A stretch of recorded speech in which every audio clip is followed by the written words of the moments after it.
அனைவருக்கும் வணக்கம். கும்பராசிக்காரர்களுக்கு 15/1/2024 முதலும் முடிவுமான சூரியன் எழுதிய தலைவிதி. இதை யாராலும் மாற்ற முடியாது. இவை நடந்தே தீரும் என்று இருக்கக்கூடிய நிகழ்வாக எவையெல்லாம் அமையப் போகின்றன என்பதை சற்று விரிவாக பார்க்கலாம். கும்பராசிக்காரர்களை பொறுத்தவரைக்கும் சூரியன் அவ்வளவு சகாயமானவராக பார்க்க முடியாது. ஆனால் அதே சமயம் முதன்மை கிரகமாகவும் உஷ்ண கிரகமாகவும் இருக்கிறாருங்க. அவருடைய அமைப்பு என்பது கருத்தில் கொள்ள வேண்டிய ஒன்றாக பார்க்கப்படுகிறது. கும்பராசிக்காரர்களுக்கு 7ஆம் இடத்தின் அதிபதியாக இருக்கக்கூடிய சூரியன் லாபஸ்தானமாகிய 11ஆம் இடத்திலிருந்து விரயஸ்தானத்தில் நுழைவதால் சில விரய செலவுகள் அதிகரிக்கும். ஆனால் அந்த விரய செலவுகள் சுப விரயங்களாக மாறுவதற்கான அதிர்ஷ்ட யோக வாய்ப்பு நிறைந்த ஒரு தருணமாக பார்க்கப்படுகிறது. ஏனென்றால் 7ஆம் பார்வையாக 6ஆம் இடமாகிய ரூணரோக சத்ருஸ்தானத்தை மிகவும் வலுவாக பார்க்கிறாருங்க சூரியன். இது வரவேற்கத்தக்க ஒரு அமைப்பாக கும்பராசிக்காரர்களுக்கு நிச்சயமாக அமைகிறது. முதலும் முடிவுமான சூரியன் எழுதிய தலைவிதி. இதை யாராலும் மாற்ற முடியாது. இவை நடந்தே தீரும் என்று இருக்கக்கூடிய நிகழ்வுகளாக ஜனவரி மாதம் 15ஆம் தேதியிலிருந்து எவையெல்லாம் அமைகின்றது என்று ஆராய்ந்து பார்க்கும்போது சூரியன் நவ கிரகங்களிலே முதன்மையான கிரகமாக பார்க்கப்படுகிறார். அப்படிப்பட்ட முதன்மையான கிரகமாக இருக்கக்கூடிய சூரியன் தனது பகை வீடான சனியின் ஆட்சி வீடான மகர ராசியில் நுழைந்து சஞ்சரிக்க போகிறாருங்க. ஜனவரி மாதம் 15ஆம் தேதி முதல் பகை வீடாக இருந்தாலும் சூரியனின் மைந்தனாக இருக்கிறார் சனி பகவான். எனவேதான் பருவநிலை மாற்றத்திற்கு ஏற்றவாறு குளிர்காலம் முடிந்து இதமான காலம் ஆரம்பிக்கக்கூடிய ஒரு தருணமாக இருக்கக்கூடிய இந்த தை மாதத்தில் சூரியன் தனது மைந்தனாக இருக்கக்கூடிய சனியின் ஆட்சி வீடான மகர ராசியில் அமரக்கூடிய தருணத்துல மிகப்பெரிய மாற்றத்தை ஏற்படுத்தி கொடுக்க போகிறார். ஏனென்றால் நவகிரகங்களுக்கு முதலும் முடிவுமான முக்கியமான கிரகமாக பார்க்கப்படுகிறவர் சூரியன் தான். ஏனென்றால் கிரகங்களின் தோற்றம் எப்படி சூரியனிடம் இருந்து உருவானதோ அதே போன்று கிரகங்களின் முடிவும் சூரியனிடம் இருந்துதான் வரப்போகிறது. எனவேதான் முதலும் முடிவுமாக இருக்கக்கூடிய சூரியன் எழுதிய தலைவிதியாக அவரது மைந்தனாக இருக்கக்கூடிய சனியின் ஆட்சி வீடான மகர ராசியில் அமரக்கூடிய இந்த தருணத்தில் பல்வேறு விதமான நன்மையும் யோகமும் அதிர்ஷ்டமும் நிறைந்து கிடைக்கக்கூடிய ஒரு தருணமாக அமைய போகிறது என்பதை தெளிவாகவும் துல்லியமாகவும் உறுதிப்படுத்த இயற்கையாகவே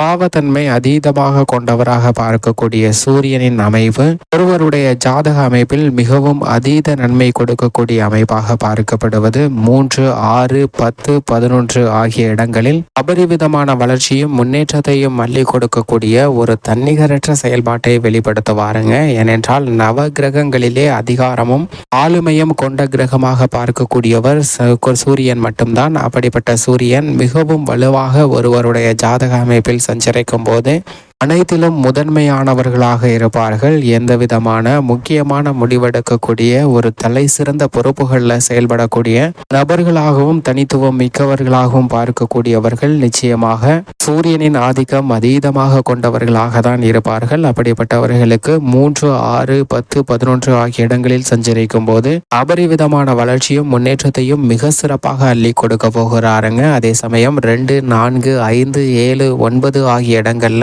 ஒரு நடுநிலையான வளர்ச்சியும் மாற்றத்தையும் ஏற்படுத்தி கொடுக்க போகிறார். ஜென்மத்திலோ அஷ்டமத்திலோ அமரும் போது சற்று கவனத்துடன் இருக்க வேண்டிய ஒரு தருணமாக அமைகிறது என்பதை தெளிவாக உறுதிப்படுத்துகிறாருங்க. ஏனென்றால் சூரியன் மிக வலுவாக சஞ்சரிக்கும் போது மிக கடினமான சவால் நிறைந்த காரியங்களை கூட அலட்டிக்காம நேர்த்தியாகவும் மிக சிறப்பாகவும் சரியான முறையில் செய்து முடிப்பதற்கான வாய்ப்பும் யோகமும் நிச்சயமாக கொடுக்கிறார் என்பதை தெளிவாக உறுதிப்படுத்துகிறார். ஏனென்றால் ஒரு காரியத்துல அலைச்சல் சிரமம் இல்லாமல் செய்து முடிக்க வேண்டும் என்றால் அதில் நிச்சயமாக சூரியனுடைய பங்கு மிக முக்கியமான ஒன்றாக பார்க்கப்படுகிறது. எனவேதான் அரசாங்க காரியங்கள் அனைத்தும் அனுகூலமாக நடைபெற வேண்டும் என்றால் சூரியன் அனுகூலமாக இருந்தால் மட்டும்தான் அது நடைபெறும். புதிதாக கடை திறப்பதாக அனுமதி வாங்குவதாக இருந்தாலும் பல்வேறு விதமான வரி சலுகை மானிய சலுகைகளை எதிர்பார்ப்பதாக இருந்தாலும் பல அதிரடியான புதிய ஒப்பந்தங்களை மேற்கொள்வது புதிய ஆர்டர்கள் டெண்டர்கள் எடுப்பது போன்ற பணிகள் எதுவாக இருந்தாலும் சூரியனுடைய ஆதிக்கம் நிறைந்து இருந்தால் மட்டும்தான் மிக சாத்தியமான ஒன்றாக பார்க்கப்படுகிறது. எனவேதான் சூரியனின் அமைப்பு மிக உன்னிப்பாக பார்க்க வேண்டும் என்பது மிக முக்கியமாக பார்க்கப்படுகிறது. அதிலும் குறிப்பாக சூரிய ஓரையை சரியான முறையில் பயன்படுத்தினால் மிக சிறந்த வளர்ச்சியும் முன்னேற்றமும் தங்களுடைய வாழ்வில் மிக சிறப்பாக கிடைக்கும் என்பதை தெளிவாகவும் துல்லியமாகவும் உறுதிப்படுத்துகிறாருங்க சூரியன். பல்வேறு விதமான யோகங்களையும் வாழ்வில் நிறைந்து கொடுக்கக்கூடிய ஒரு அற்புதமான கிரகமாக பார்க்கப்படுகிறார். வாசி யோகம், உட்பட பல்வேறு விதமான அதிர்ஷ்ட யோக வாய்ப்புகளை நிறைந்து கொடுக்கக்கூடிய ஒரு வலுவான கிரகமாக பார்க்கப்படுகிறாருங்க. அவரது நட்பு கிரகமாக இருக்கக்கூடிய சந்திரன், செவ்வாய், குரு போன்ற கிரகநிலைகளின் புக்தி இந்த தருணத்தில் நடைபெற்றால் நிச்சயமாக மிக சிறந்த ஒரு முன்னேற்ற வாய்ப்புகள் காத்திருக்கிறது. சூரிய திசை அல்லது சூரிய புக்தி அல்லது சூரியனின் நட்பு கிரகமாக இருக்கக்கூடிய குரு திசை, குரு புக்தி உள்ளிட்ட பல நன்மை தரக்கூடிய தசாபுத்திகள் வலுவாக இருந்தால் நிச்சயமாக மிக சிறந்த வளர்ச்சியும் முன்னேற்றமும் இந்த தருணத்தில் கிடைப்பதற்கான வாய்ப்பு உண்டு.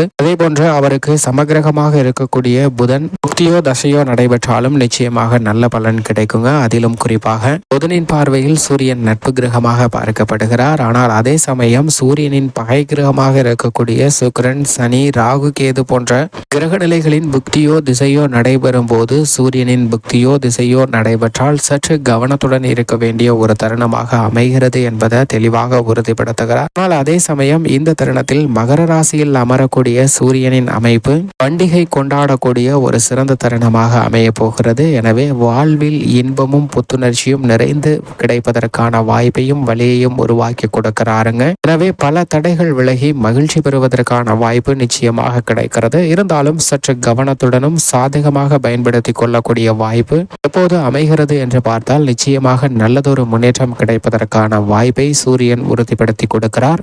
இப்படி சூரியனின் அமைப்பு இருக்க கும்பராசிக்காரர்களின் குடும்பம் சார்ந்த சூழ்நிலையை பார்க்கும்போது நிச்சயமாக விரயஸ்தானத்தில் அமர்ந்திருக்கக்கூடிய முதன்மை கிரகமும் உஷ்ண கிரகமும் ராசியின் அதிபதியான சனியின் தந்தையாக இருக்கக்கூடிய சூரியன் விரயத்தில் அமர்ந்திருப்பதால் சில விரய செலவுகள் அதீதமாக ஏற்படுவதற்கான வாய்ப்பும் சூழ்நிலையும் நிச்சயமாக உருவாகிறது. அதிலும் குறிப்பாக குடும்பத்தில் மூத்தவர்களின் உடல்நல ஆரோக்கியம் சார்ந்த விஷயங்களில் சற்று கூடுதல் கவனமும் விழிப்புணர்வும் செலுத்த வேண்டிய ஒரு தருணமாக பார்க்கப்படுகிறது. விரய செலவுகள் சார்ந்த விஷயத்தில் அதீத கவனம் தேவை. ஆனால் அதே சமயம் தந்தை வழி உறவினர்கள் மத்தியில் நல்ல ஒரு ஒற்றுமை பிறக்கக்கூடிய ஒரு தருணமாகவும் எதிர்பார்த்த நல்ல பல சுப நிகழ்வுகள் இனிமையாக நடைபெறக்கூடிய ஒரு தருணமாகவும் அமைய போகிறது என்பதை சூரியன் தெளிவாக உறுதிப்படுத்துகிறாருங்க.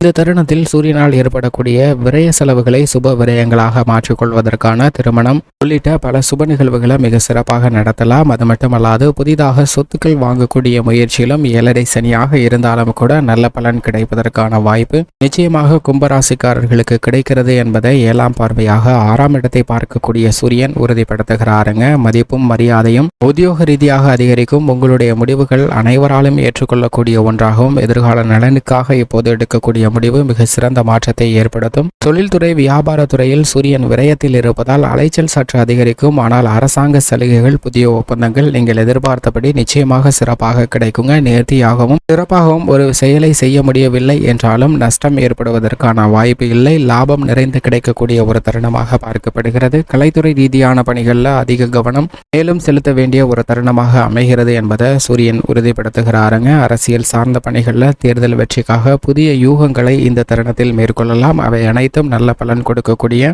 ஒரு சிறந்த தருணமாக அமையும். மாணவ மாணவியரின் கல்வி சார்ந்த விஷயங்களில் நல்ல முன்னேற்றம் உண்டு. விவசாயத்துறையின் அதிபதியான செவ்வாயின் நட்பு கிரகமாக பார்க்கப்படுகிறார். எனவே பாக பிரிவினை, அக்கம் பக்கத்து நிலத்தாரிடம் இருக்கக்கூடிய பிரச்சனை, பூர்வீக சொத்துக்கள் ரீதியான பிரச்சனை என அனைத்துமே சுமூகமாக நல்ல ஒரு முன்னேற்றம் பெறக்கூடிய இனிமையான தருணமாக அமைய போகிறது. மேலும் பெண்மணிகளை பொறுத்த வரைக்கும் 6ஆம் இடமாகிய ருணரோக சத்ருஸ்தானத்தை சூரியன் பார்ப்பதால் இந்த தருணத்தில் பெண்மணிகளுடைய எதிர்பார்ப்பு பூர்த்தியாகும். அது மட்டுமல்லாது தொழில் ரீதியாக எதிர்பாராத அதிர்ஷ்டயோக வாய்ப்புகள் நிச்சயமாக கிடைக்கும். மேலும் சாதகமாக மாற்றிக்கொள்ள கும்பராசிக்காரர்கள் நிச்சயமாக தினமும் காலை இழந்து சூரியனை வழிபாடு செய்யுங்கள். நிறைந்த நன்மையும் முன்னேற்றமும் உங்களுடைய வாழ்வில் இனிதாக கிடைக்கும் என்பதில் சந்தேகமே இல்லை கும்பராசிக்காரர்களுக்கு.